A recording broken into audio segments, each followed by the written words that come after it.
Hello, guys. Welcome back to the Top Bins Football Podcast. Myself, Josh, and Skunda doing the weekend analysis.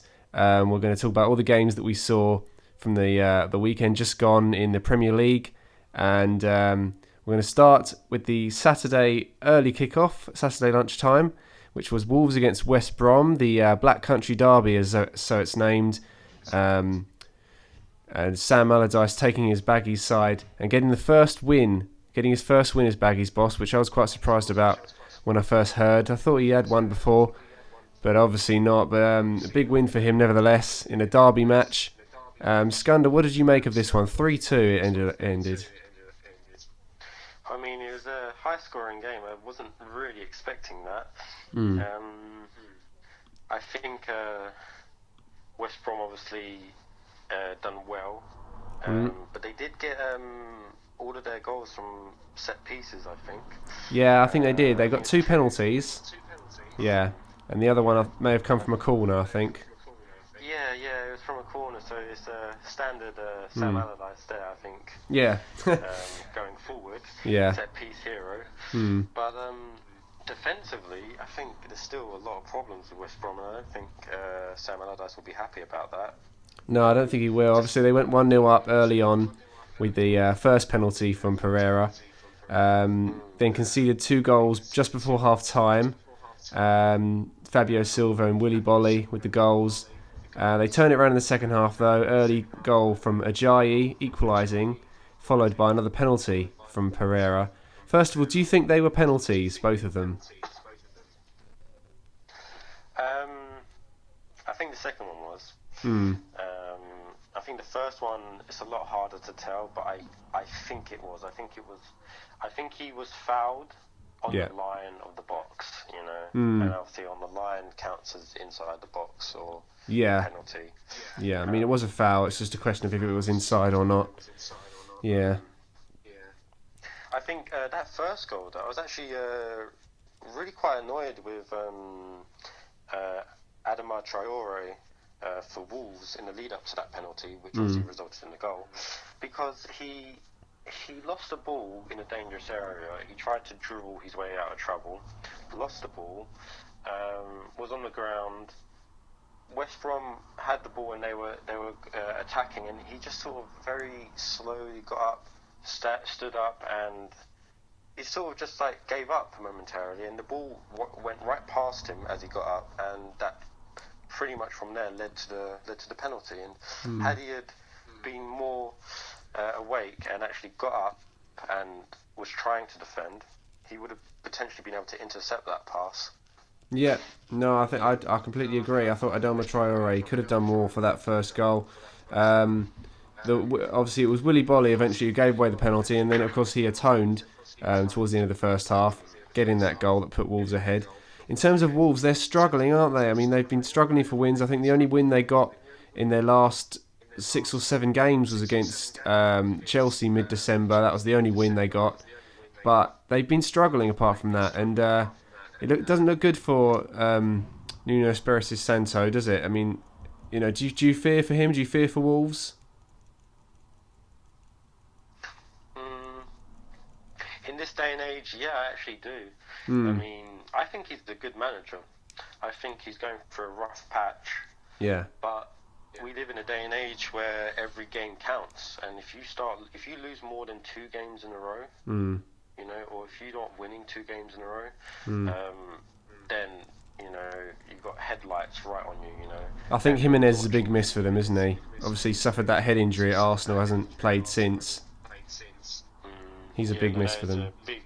It's a big blow, obviously, because they got rid of some key players at the start of the season as well. So it just sort of shows that Wolves don't have a squad, a full squad to be able to help them out, really. But I'm a little worried for Wolves and as a whole, but I think they should keep the manager. I don't making any rash decisions yet. Oh yeah, definitely. I mean, if anything, this season's taught us, which is something I got a bit annoyed recently. When I heard speculation about Frank Lampard.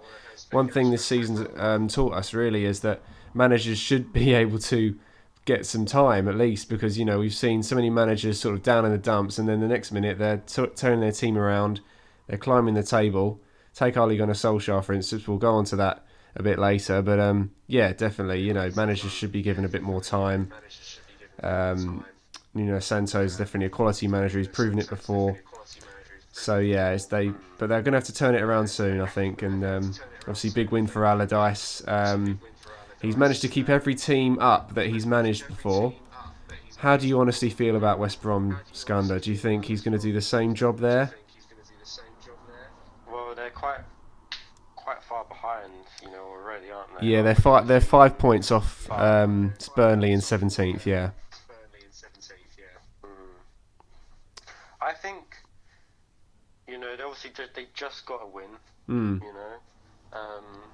I think they could stay up. I mean, with a manager like Allardyce, I think they can stay up. He has the proven record. Yeah.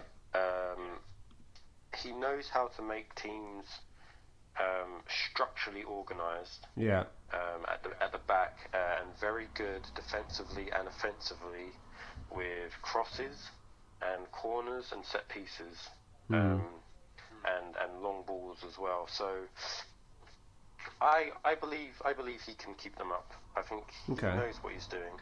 But I'm not going to say it's not going to be easy. It's not going to be easy. But I do think he can keep them up. Yeah.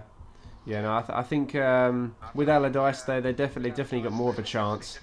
Might have to strengthen in January, but we'll see. Well, they did, didn't they? They obviously bought Robert Snodgrass from West Ham. Obviously, he's got quite a bit of experience. Could maybe see what that does to the team. I think they need to strengthen a bit more though before the window closes, if possible.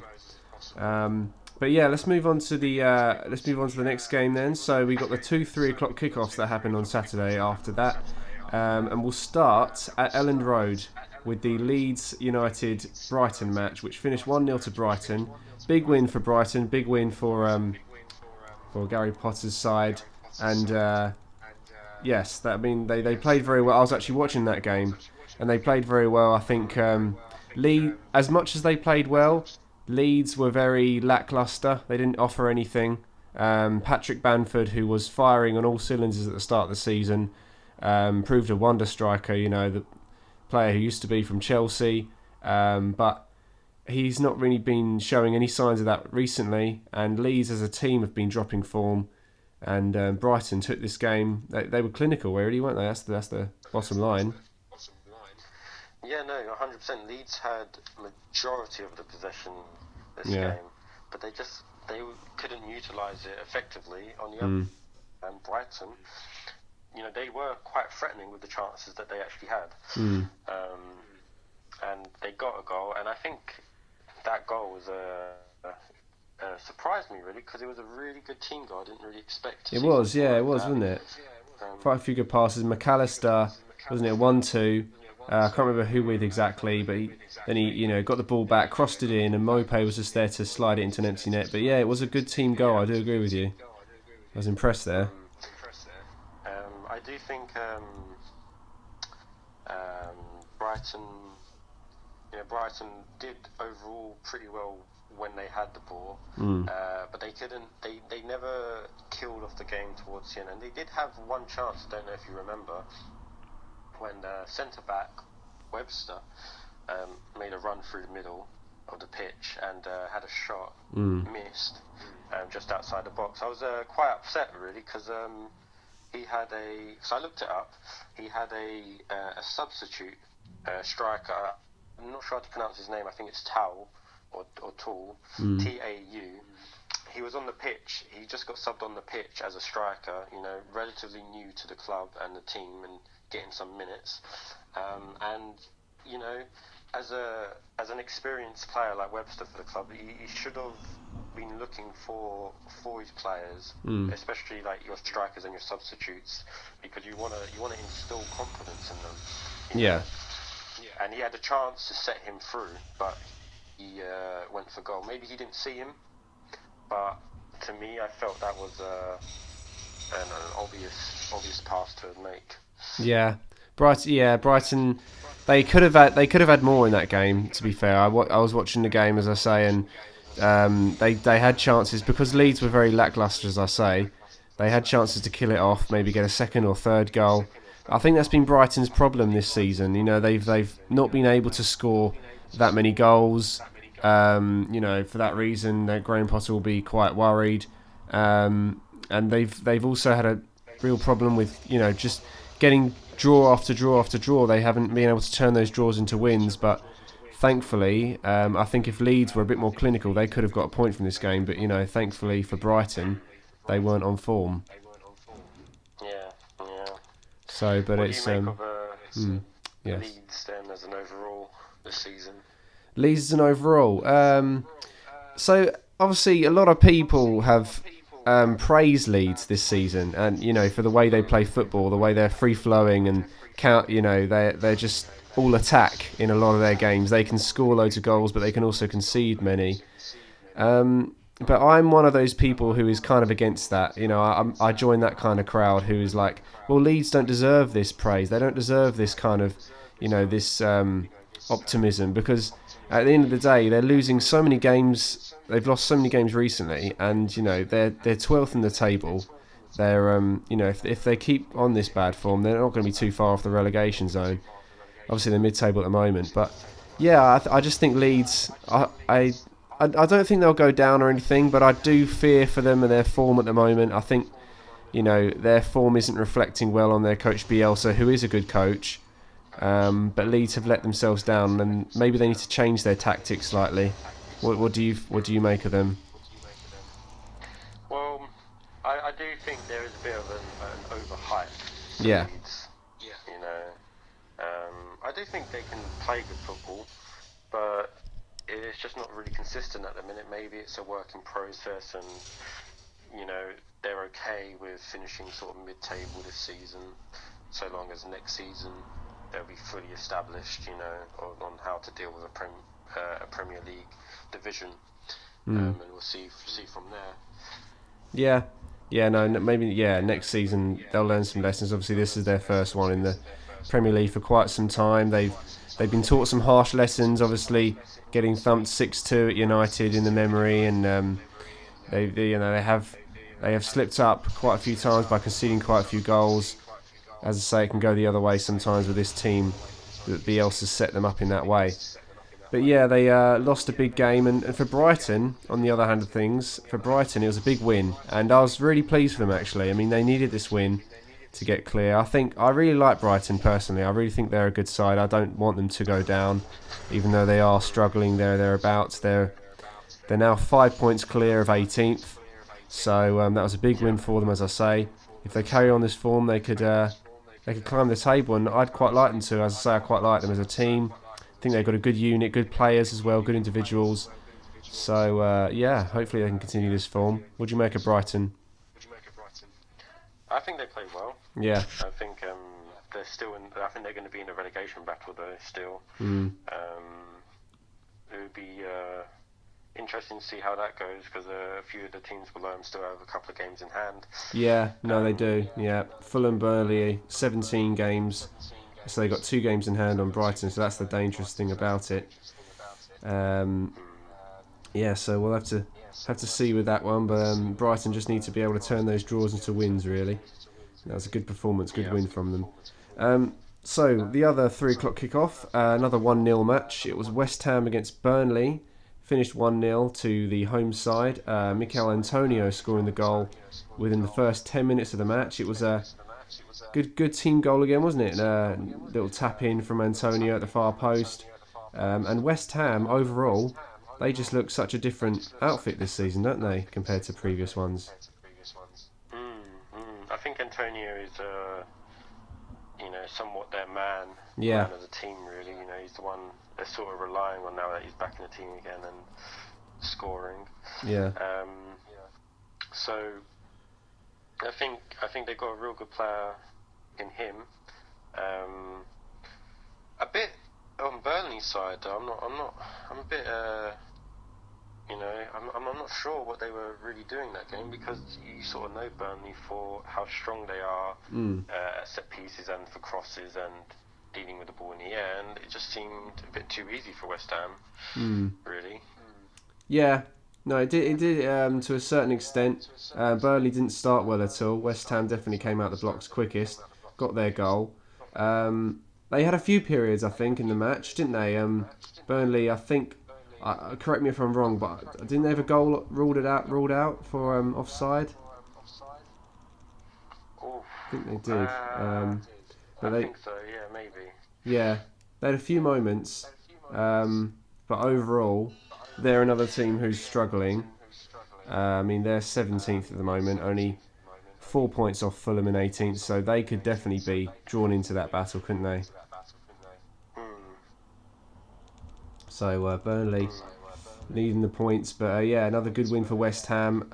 In contrary, they're up to ninth place now with that win, level on points with Southampton and Chelsea. It's such a tight race this season. Obviously, I wouldn't really consider them in the race. A bit too far to be from the race, but if you think about it, I mean, 29 points. They're only was it 8 points off the top, and obviously we've still got quite a long way to go. So anything can happen still in this race, but we'll get on to that. Moving on to the evening kickoff then, which was the London derby between Fulham and Chelsea. Huge game this was, for Chelsea because they needed to win this. They were on the back of a really poor run of form. Fulham, of course, at the other end of the table, they were sort of looking upward, trying to get out of the relegation zone. On the back of a few good results, most recently the draw against Tottenham, which kind of buoyed them a little bit. They had a bit of a knack of being a team that was tough to beat. So Chelsea knew they were going to have to work hard for this, obviously needed the win themselves after going on a run of only picking up 4 points from their previous 6 matches. So a hard-fought win for the Blues, pressure relieved for Frank Lampard and his side. Mason Mount getting the only goal of the match in the last 15 minutes, and a very hard-fought win against the 10 men Fulham, of course. They had a man sent off just before half-time as well. So Skunda, what do you make of this hard-fought win from Chelsea? Well, I mean, obviously it's a derby, so it's always good to get one over your rivals. I do think the game was a bit overshadowed by that red card. I think it was a bad challenge, to be honest. I don't know what your thoughts are.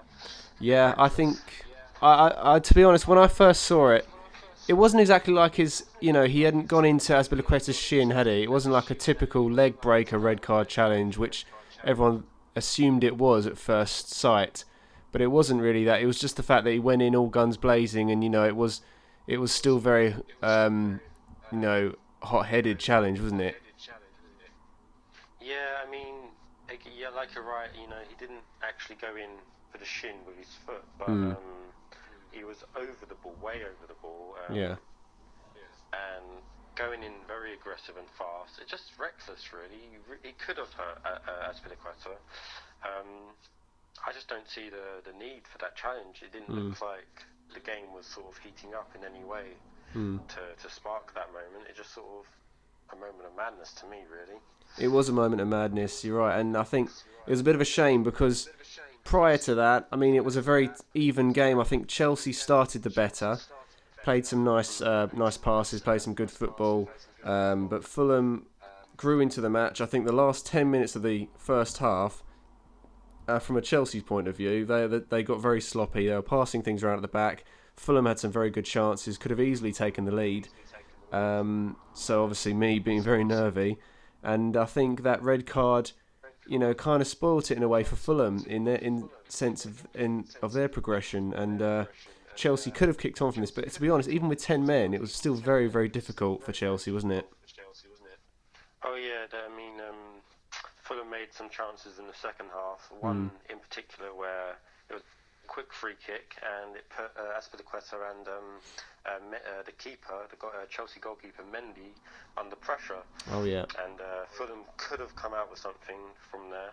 It was a little bit shaky. What do you? That was the back pass, wasn't it? When. Yeah. Yeah. No, I remember that moment. Yeah, poor communication. Now, as a Chelsea fan, right now it's quite frustrating because I saw the team gelling and we were getting some wins on the bout. Win after win. It looked like the team were quite cohesive with each other. But but as of late, I don't know what's happened. They've just been devoid of any confidence. I think there's no communication going on. There's no understanding anymore. As that moment showed, like as Biluketa passing it back, Mendy should have stayed in his line. It was the keeper's fault, I think, in that instance. I think the keeper, Mendy, he's surprised me with the fact that he's so low on confidence. Because he came in, he ultimately changed our side. We were having such bad results, and he was keeping clean sheets and looking like the answer to all our problems, looking like our saviour. But as of late, Mendy has been a very shaky character.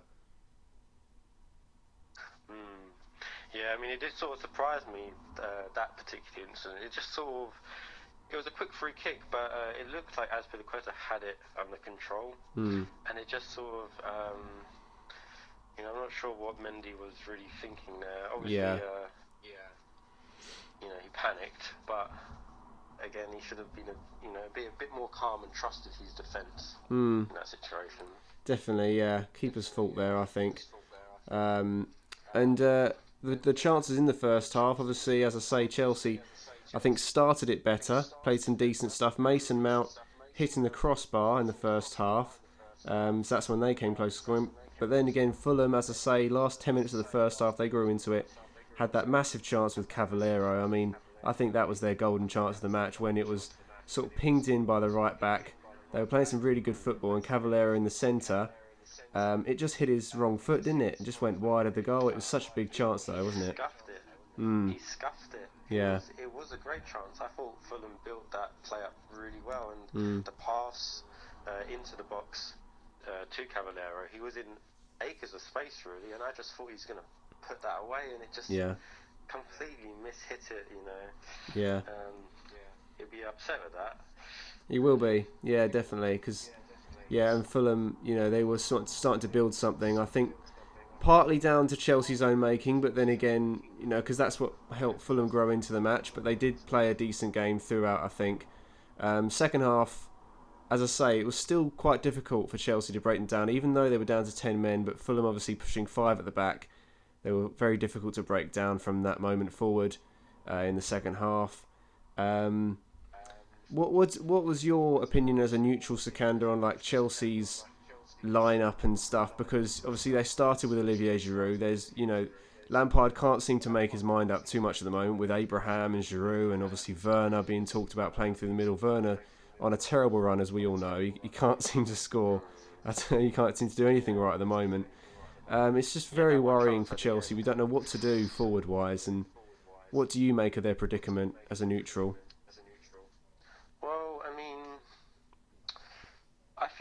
I feel like people get too worried about when a manager sort of switching players in and out of positions, like trying different things. I don't think there's too much a problem with that because obviously in the long run it may cause problems, but it can keep players on their toes, because they can get a starting position, but also their position isn't secure, so they need to be training hard and proving why they should be playing in that position. As with Timo Werner, I mean, he needs to... I think Frank Lampard is doing the right thing at the minute. He's putting him away from the limelight and just sort of trying to ease him into the game. Like with this game, he subbed him on for the last 15 minutes just to settle in the game. He's not going to get criticised too much because he wasn't he wasn't part of the whole game. And try and settle him whilst giving other players like Giroud and Tammy Abraham their chances to play. Obviously, he's got to have a bit of patience, and he has shown patience for these big signings, that he's brought in. And I think it's a bit half and half for Chelsea. We see players like Thiago Silva and Ziyech looking like bargains. They've done so well in the Chelsea side since they've come in. But then again, you get players like Werner struggling, Havertz struggling, of late Mendy struggling as well. And everyone's saying it probably takes a bit more time. It probably does. I think I don't know if Lampard is getting criticised unfairly, to be honest. But I think with all these big name signings, that's mainly what brings the pressure on, because Chelsea have spent a lot of money, and they've fallen rapidly down the table, and it's not really good enough by the club's standards. But hopefully this win gives me some respite. Yeah, hopefully, especially because it's against the rivals. But I think you do run a risk when you buy so many players at once. Yeah. Because you're changing the dynamic and the culture of the club, and every single one of those players needs time to settle in.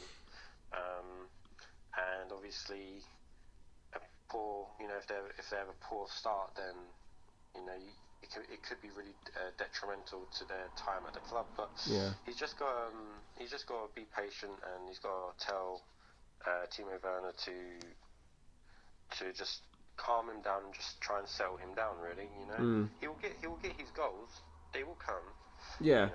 It's just confidence. He has the ability. Yeah. We've seen his ability, and I think that's just the one thing he needs to focus on, is that you've got the ability. You just need to calm down, and eventually it will come. Yeah. I think that's my opinion on it. Yeah, I think patience. Yeah, patience is key. Werner, hopefully he'll come good. I mean, he's been in this run for such a long time now.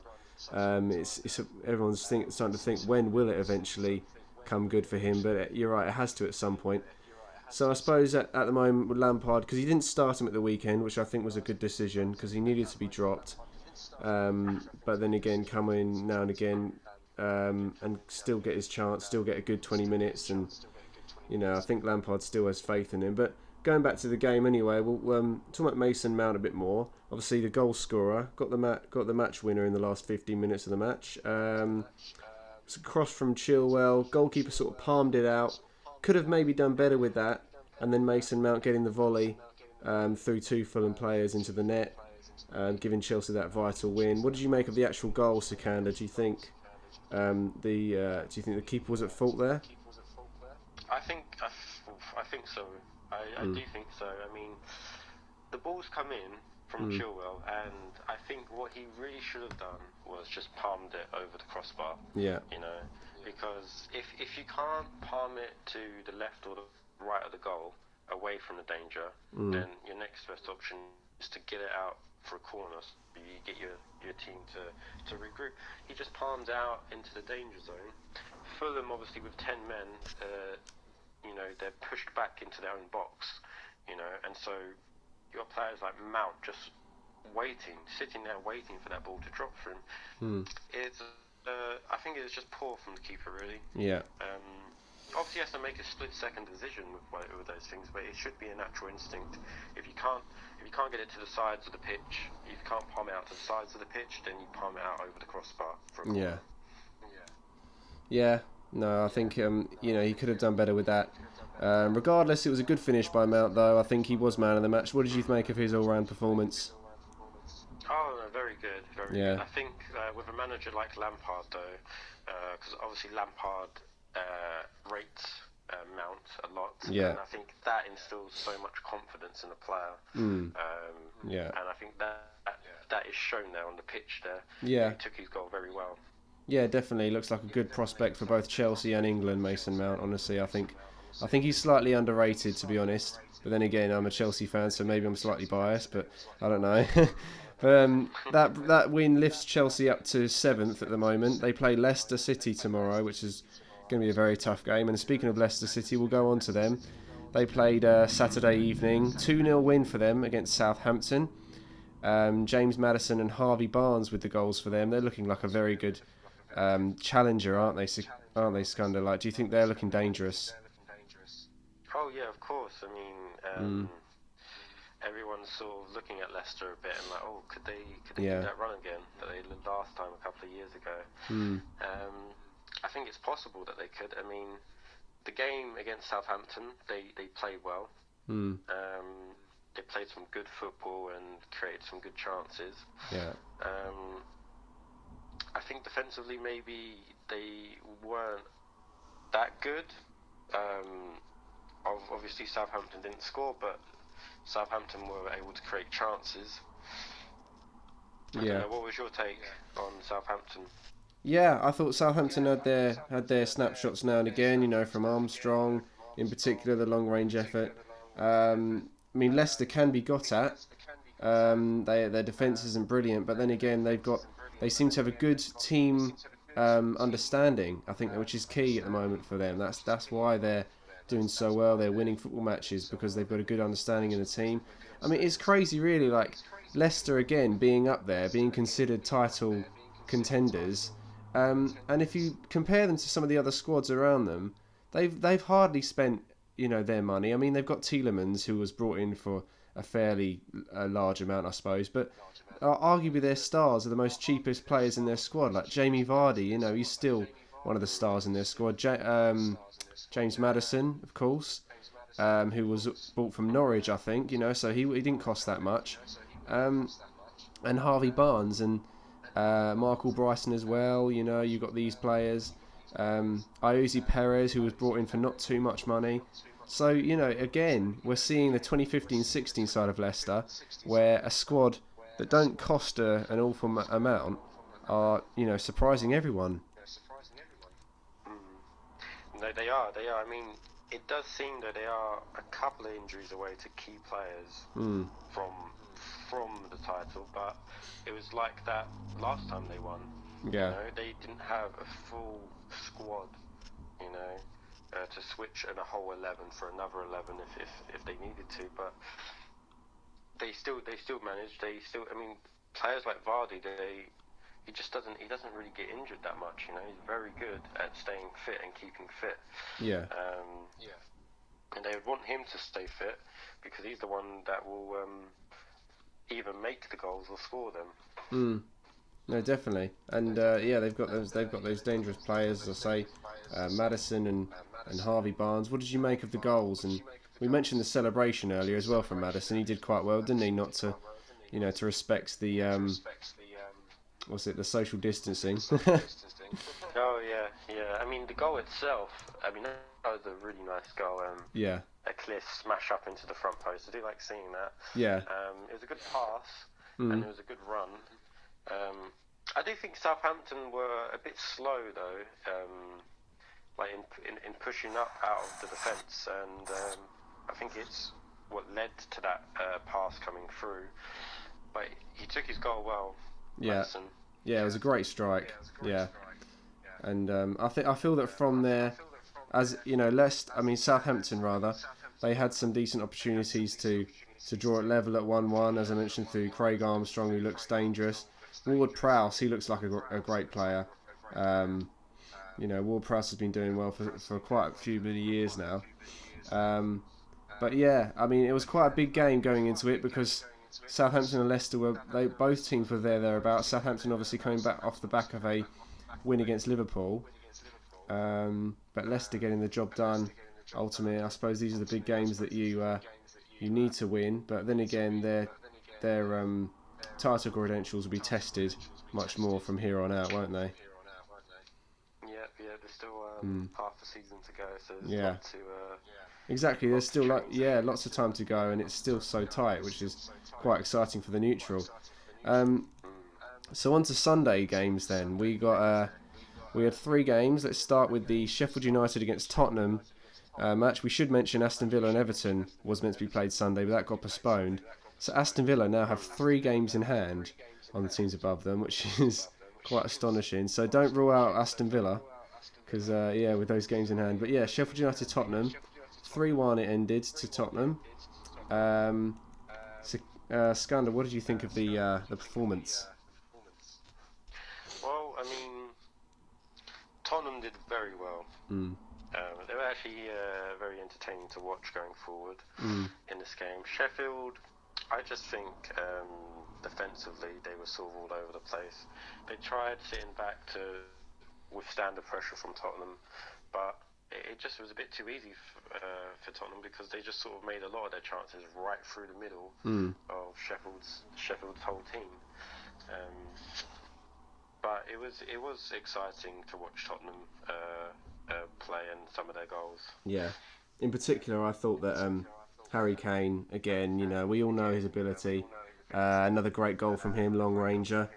And then obviously the third goal, people were talking about the lob from Ndombele. He looks a great player, but as you say, yeah, Tottenham quite entertaining to watch in that match, but they haven't really made a reputation of that, have they? No, I do feel Kane and Son, they are fairly entertaining as a pair. I do like, even though I'm an Arsenal fan, I can appreciate the football that those two make themselves. But I think this game particularly, there's like the whole team sort of got in on the act there, didn't they? Yeah. The whole team sort of, yeah. It was a good team performance from them. Sheffield United didn't really have too much chance, did they? Although they came off the back of that 1-0 win against Newcastle, which was their first of the season, they didn't really have too much chance, did they, against a title contender in Tottenham? No, not really. No. Even though they've dropped some... I mean, one of the goals... Sorry, go on. Yeah, well, sorry. I mean, one of the goals, it was Aurier's goal from the corner. I just remember watching it and just looking at, I think it was Bogle for Sheffield. Yeah. He just didn't even challenge for the ball. Like he did like a little bunny hop to try. It's just like, what is he doing? The ball's coming in the box. You're not even trying to challenge to the ball in the air. If you can't do those things, then you're not going to win games, really.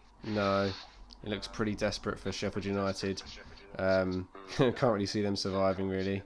But it's a shame because they gave us some entertaining matches last season and they looked a completely different outfit. And then this season, I don't know what's happened, but they've just completely lost their confidence. They, as I say, only one win, which they only recently got against Newcastle thanks to a penalty. So it's not been a great season at all from Sheffield United. One of the worst, I think they said, from a Premier League side in quite some years. But yeah, Tottenham getting the job done and keeping the pressure on at the top. With that win, they went level on points with Liverpool, I believe. Let's go on to the match between Liverpool and Manchester United then. The massive one, the big one of the weekend. This was built up as a colossus clash from obviously the leaders and the reigning champions. But it ended goalless, Scunner. It was quite a bore draw. Well, not a bore draw in the end, but... quite an edgy game, quite a cagey match, wasn't it? Yeah, I mean, I was a bit disappointed, really. I really was hoping for some goals.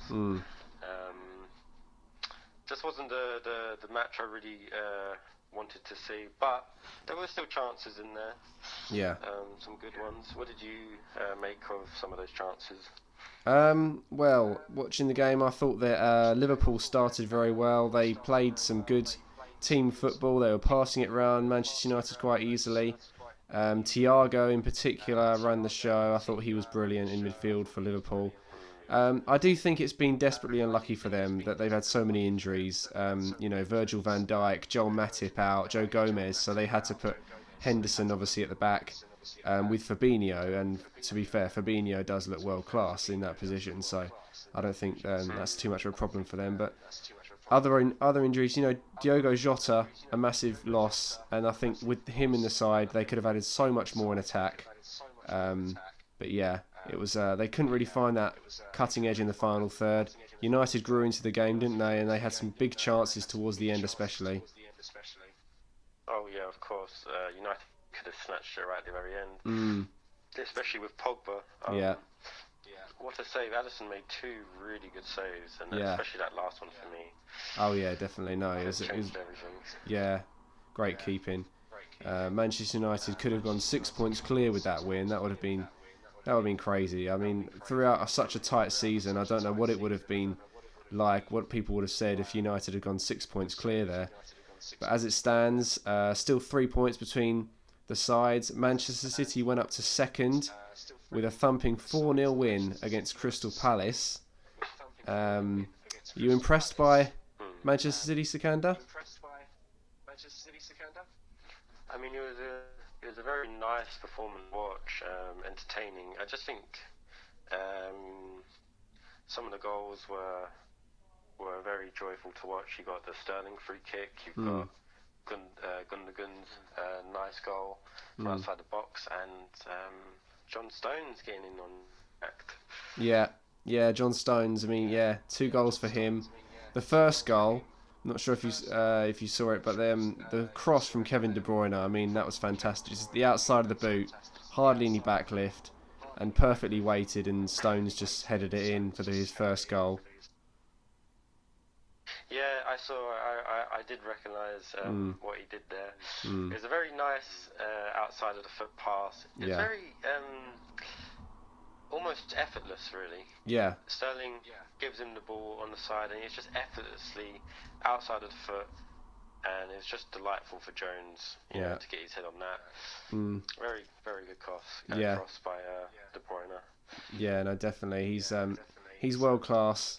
De Bruyne, obviously, we all know that his talent, his ability on the ball, and he just showed it again there. And the other goals, as you mentioned, you know, Gundogan, again, who's been quite a stand-up performer in Manchester City's side recently, again scores a great goal. Crystal Palace didn't really have a chance, did they? They didn't really have much to show in the game. No, I mean, after the first goal went in, you look at some of the Palace players, they already gave up. They already gave up. Yeah. I knew after that first goal it was going to be a thrashing, really. Can't have players that just don't believe in the lineup, really. But if the whole team's like that, then there is a big problem. Yeah. It's a shame to see. And what about the final goal, Skunda? Sterling's free kick. I mean, that was another great goal from them, wasn't it? Well, yeah, it was a great goal. I think what some people that I see are failing to mention about that goal is the tactics in play. Because if you go look at that goal again, you have two City players just sort of in front of the wall, and the purpose of them being there is to block the keeper's vision. Yeah. So they're a few steps ahead of the wall, in front of the ball, so the keeper can't see the ball, and you know is struggling to see Sterling. So and when the free kick is taken, the players run out of the way, and it's flying into the near post of the keeper. But obviously he's unaware because he can't see the ball. So I think that was a great tactic played for that free kick, and it worked. Yeah, no, you're right. It was good tactics. I didn't actually notice that, but I'll probably watch that again later and take a closer look at it. But yeah, it was a great strike as well from Sterling. I mean, it was very well placed, good accuracy, and yeah, thumping win for them. Do you think? Well, obviously, it keeps changing every minute, doesn't it? Like you can't really call it this race this season. I mean, teams have been there and they've been down the table, so you can't really call it. But at this moment in time, I think City look very dangerous. I mean, they are 2 points behind Manchester United now, and with a game in hand as well. Yeah. I mean, at the minute, I am sort of banking on City to win the title. I just see Man United are doing very well, but they don't strike me as a team that will be able to keep this up for the next half of the season. Whilst we know City are capable of maintaining this level, this intensity throughout the whole season. Liverpool with their injuries, you know, they might fall a few points short this year. So that's why I do think City will be the team to take it. What about you? Yeah, it's very difficult to call, but yeah, I would probably bank on City at the moment as well. I mean, they've won their last 5. I'm just looking at the recent form from teams, and City, all greens, they've won their last 5. So that just goes to show great form they're in. United, to be fair, Manchester United do have some winnable games coming up, so they could possibly keep it running for a fair while at least. But yes, I do ultimately agree with you in the sense that I don't think they have the mentality that Manchester City do, you know, to keep this level going for the rest of the season. Having said that, though, I wouldn't rule out Leicester. I wouldn't rule out Liverpool. I wouldn't rule out Tottenham, although Tottenham, I'd say, are the team out of that bunch who are most inconsistent. So yeah, we'll have to see, and I think there are more twists and turns to come. Yeah. And obviously one more game this weekend, which will be played tonight. Skunda, your team, Arsenal against Newcastle. How do you see that one going? I'm looking 1-0 win to Arsenal. Okay. 1-0 win. I think Newcastle aren't that efficient going forward, really, and I think Arsenal is a little bit unpredictable, but they have been on a fairly decent run overall in the last few games. So yeah. I do think they'll be able to get a win today. I think it'll be a low-scoring win. Okay. Yeah, because it was the 0-0 against Palace last time out, but Palace a bit more difficult to beat, I suppose, than Newcastle. Newcastle on their day, they can put in a good performance, but 1-0 seems a fair prediction. But yes, thank you. Okay, guys, I hope you've enjoyed this analysis with myself and Skunda. We shall be back next weekend for another weekend analysis. We'll probably do video. We'll be uploading videos as well throughout the week. Transfers, other topics going on in the world of the Premier League. So we'll keep you posted, whatever it may be. But yes, it's goodbye from us, and we'll see you next time. Bye. Bye, guys.